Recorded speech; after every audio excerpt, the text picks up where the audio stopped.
Hello student, आज का topic है नगरीय समाजशास्त्र की विषय सामग्री। जिस प्रकार से पिछले टर्म पे आपने नगरीय समाजशास्त्र के अतिरिक्त ग्रामीण समाजशास्त्र की विषय सामग्री के बारे में जाना था, उसी प्रकार से नगरीय समाजशास्त्र की भी अपनी एक विषय सामग्री है, यानी subject matter of urban sociology. और विभिन्न विद्वानों ने इस संबंध में जो विचार दिए हैं उसको अपन निम्न पॉइंट के रूप में व्यक्त कर सकते हैं। पहला है नगरीय परिस्थिति शास्त्र। नगरीय परिस्थिति शास्त्र नगरीय समाजशास्त्रियों के अनुसार नगरीय समाजशास्त्र की एक महत्वपूर्ण विषय सामग्री है, जिसके अंतर्गत नगरीय समुदायों की संरचना, स्वरूप, सामाजिक और सांस्कृतिक व्यवस्था को ध्यान में रखा जाता है। यानी कि हर नगर की अपनी एक सामाजिक सांस्कृतिक व्यवस्था है, हर नगर का अपना एक स्वरूप है या उसकी एक संरचना। दिल्ली जाएंगे तो वहाँ की दिल्ली की अपनी एक संरचना है, मुंबई की अपनी एक संरचना है, वहाँ की अलग सामाजिक व्यवस्था होगी, उसी प्रकार से वहाँ का अलग कल्चर होगा। इसलिए जो नगरीय सोशोलॉजिस्ट थे उन्होंने इसके अंतर्गत नगरीय परिस्थिति शास्त्र को उसकी विषय सामग्री बताई। इसी प्रकार से वर्तमान में नगर जो हैं 2-3 स्वरूप के रूप में दिखने लगे हैं। जैसे एक छोटे नगर होते हैं, एक नगर होता है और एक महानगर। चित्तौड़ है उदाहरण के लिए, तो चित्तौड़ नगर का स्वरूप है, और जयपुर अगर आप जाओगे तो उसको महानगर कहा जाएगा। तो इन सबको नगरीय परिस्थिति शास्त्र के अंतर्गत रखा गया। दूसरा है नगरों का अध्ययन। नगरों का अध्ययन से यहाँ पर तात्पर्य है कि हर नगर की उत्पत्ति और विकास का एक अलग क्रम रखा है। इसलिए कई समाजशास्त्रियों ने नगरीय समाजशास्त्र की विषय सामग्री में इसे सम्मिलित किया। कई नगर कई सालों में विकसित हुए, विभिन्न कालों में या विभिन्न काफ़ी लंबे समय बाद विकसित हो पाए। कुछ नगर बहुत जल्दी विकसित हो गए। तो इन सब का अध्ययन जो है नगरीय समाजशास्त्र के अंतर्गत किया जाता है। साथ ही अगर आपको 2 नगरों की तुलना करनी है, उदाहरण के लिए भीलवाड़ा या अजमेर की तुलना करनी है, तो वो नगरीय समाजशास्त्र की विषय सामग्री के अंतर्गत माना जाए। अब ये अलग बात, अब तुलना के आधार कई सारे हो सकते हैं। जनसंख्या वृद्धि हो सकती है, व्यवसाय हो सकता है, कल्चर हो सकता है, सामाजिक संरचना हो सकती है। उस आधार पर 2 नगरों का तुलनात्मक अध्ययन करना भी नगरीय समाजशास्त्र की विषय सामग्री का एक पार्ट है। नेक्स्ट है नगर नियोजन। नियोजन का तात्पर्य हर नगर का अपनी एक प्लानिंग कमीशन होता है, यानी कि योजना आयोग जिसे कह सकते हैं। तो नगरों की भी एक प्लानिंग बनी हुई है, जिसको आप नगर परिषद भी कह सकते हो, जो नगरों के बहुआयामी विकास के लिए अत्यंत आवश्यक है। और उसी के आधार पर, जिसके टाउन प्लानिंग कहा जाता है, उसी के आधार पर हर नगर की एक विकास योजना तैयार हो सकती है। अब इस विकास के कई आधार हो सकते हैं। सामाजिक आधार हो सकता है, सांस्कृतिक आधार हो सकता है, शैक्षणिक आधार पर, आवास के आधार पर, आर्थिक आधार पर एक आदर्श नगर के निर्माण की योजना बनाई जाती है। उसको भी नगर नियोजन के अंतर्गत रखा जाएगा, और ये एक नगर नियोजन जो है नगरीय समाजशास्त्र की विषय सामग्री का पार्ट है। नेक्स्ट है नगरीय सामाजिक संरचना। पार्क बर्गेस का ये मानना था कि नगरीय समाजशास्त्र के अंतर्गत संरचना हर नगर की अलग अलग प्रकार की, और उसका अध्ययन करना भी नगरीय समाजशास्त्र की विषय सामग्री है। और इन अध्ययनों के आधार पर ही उस नगर के बारे में पूर्ण जानकारी अपने को प्राप्त हो सकती है।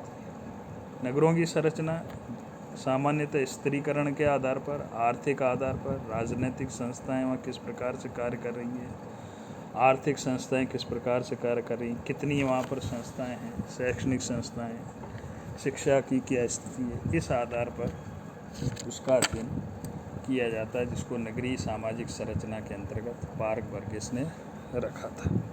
नेक्स्ट है सामाजिक नियंत्रण की व्यवस्था करते हैं। पूर्व में सामाजिक नियंत्रण का उल्लेख ग्रामीण समाजशास्त्र की विषय सामग्री के अंतर्गत भी आया था। नियंत्रण का तात्पर्य कि समाज में एक जो नियम कानून बने हुए हैं उसके आधार पर हर व्यक्ति से अपेक्षा की जाती है कि उसके अनुसार कार्य करेगा। इसीलिए नगरों में कानून व्यवस्था, प्रथाएं, रीति रिवाज आदि का अध्ययन किया जाता है। और जब कई बार आपने देखा होगा कि जब नगरों में या लोग या समाज के लोग उस व्यवस्था से हटकर कार्य करते हैं तो उसको नियंत्रित करने के लिए किसका सहारा लिया जाता है? कानून का। और कानून के अंतर्गत भी सबसे पहले पुलिस के द्वारा व्यवस्था की जाती है, या नगरों को सुरक्षित किया जाता है या लोगों को नियंत्रित किया जाता है। पुलिस द्वारा जब व्यवस्था नहीं सुधर पाती तो आपने 144 धारा का नाम सुना होगा, वो धारा लगाई जाती है जिससे कि उस नगर की व्यवस्था बनी रहे या सुरक्षा बनी रहे। उसके बाद भी अगर जब नगर की व्यवस्था नहीं संभलती है, जैसे कि दंगा हो जाता है, और उसके पश्चात कर्फ्यू इसीलिए लगाया जाता है। कर्फ्यू लगाने का पर्पज़ ये है कि उस नगर में शांति और सुरक्षा की व्यवस्था बनी रहे। तो उसके पश्चात कर्फ्यू का सहारा लिया जाता है और लास्ट में फिर आती है न्याय व्यवस्था। तो इसलिए विद्वानों का ये मानना था कि नगरीय समाजशास्त्र की विषय सामग्री में नियंत्रित करने के लिए कानून व्यवस्था का होना आवश्यक है, जो कि नगरों के व्यक्तियों को या समाज से हटकर या व्यवस्था से हटकर कोई व्यक्ति कार्य करता है तो उसको कानून या लॉ के द्वारा नियंत्रित किया जाता है। नेक्स्ट है नगरीकरण। नगरीकरण के अंतर्गत वर्तमान में कई सारे चेंजेस आपने देखे होंगे, खासकर औद्योगिकीकरण के कारण, वैश्वीकरण के कारण, यातायात के संचार के साधनों के कारण, सूचना प्रौद्योगिकी आदि वर्तमान में ऐसे कारण हैं जिसके फलस्वरूप अधिकांश या ज़्यादातर नगरों का स्वरूप बदला है और उसमें कई नई सारी चीज़ें भी देखने को आई हैं। और इन सब का प्रभाव खासकर नगरीय समाज पर किस प्रकार से पड़ा है, इसका अध्ययन करना नगरीकरण की विषय सामग्री में सम्मिलित की है। सूचना प्रौद्योगिकी के उदाहरण के लिए, सूचना प्रौद्योगिकी के वर्तमान में कई सारे पार्ट हैं। पहले इंटरनेट था, कंप्यूटर आया, इंटरनेट के माध्यम से वर्तमान में आप कई सारी जानकारी प्राप्त कर सकते हो। आज जो ये क्लास चल रही है वो भी इस सूचना प्रौद्योगिकी है, जो ऑनलाइन क्लास चलाई जा रही है उसका पीछे भी बहुत बड़ा कारण सूचना प्रौद्योगिकी है।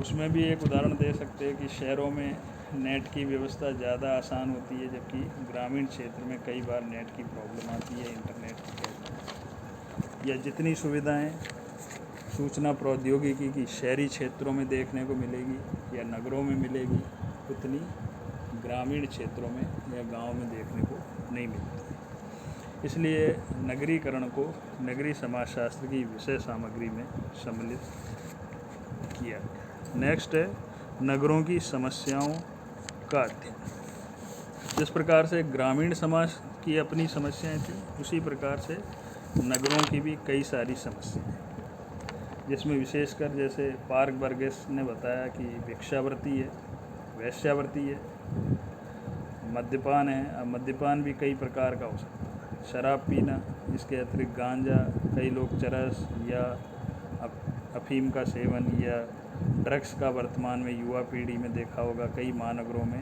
युवा पीढ़ी के लोग जो है ड्रग्स का भी सेवन करते हैं। तो ये एक गंभीर समस्या है। बाल अपराध है, गांव में अपराध की प्रवृत्ति अलग है, शहरों में अपराध की प्रवृत्ति अलग देखने को मिलती है। लूटमार होगी, कई बार बैंक डकैती होती है, इस प्रकार की कई आप लोगों ने अखबारों में या न्यूज़ में देखा होगा।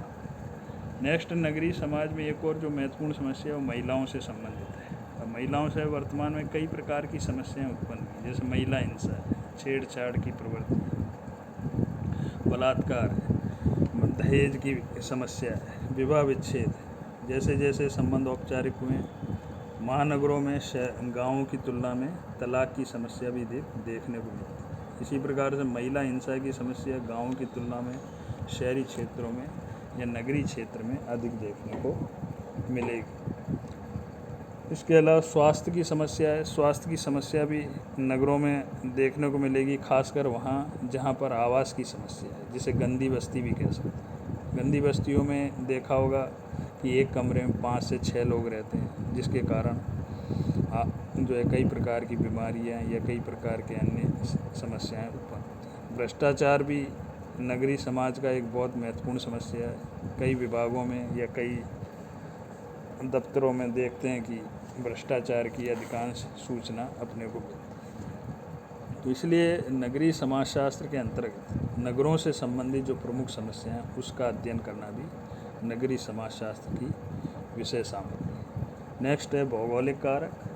भौगोलिक कारक का यहाँ पर तात्पर्य है कि भौगोलिक कारकों का नगरों के विकास पर क्या प्रभाव पड़ा है और उसके फलस्वरूप नगरों की किस प्रकार की समस्याएं भी उत्पन्न हुई और विकास भी उत्पन्न हुआ, उसका अध्ययन करना भी नगरीय समाजशास्त्र की विषय सामग्री के अंतर्गत सम्मिलित किया। इसके अतिरिक्त एक महत्वपूर्ण विद्वान थे विक्टर एस डिसूजा, जिन्होंने अपनी पुस्तक the urban studies and trend report में भी नगरीय समाजशास्त्र की विषय सामग्री का उल्लेख किया है। उनका यह मानना था कि नगरीय समाजशास्त्र के अंतर्गत जो है नगरीकरण को नगरीय एवं क्षेत्र को सम्मिलित करना चाहिए। इसके अलावा नगरीय प्रकार, नगरीय आंतरिक संरचना, उभरते नगरीय व्यवस्थाएं किस प्रकार की हैं, नगरीय सामाजिक संगठन, नगरों या समुदाय का विकास किस प्रकार से हुआ है और नगरीय सामाजिक समस्याएं किस प्रकार की हैं और नगर नियोजन क्या है। ये सारे पॉइंट उन्होंने अपनी उसमें सम्मिलित किए थे। थैंक्स। ये आज का अगला अपना टॉपिक था। आशा है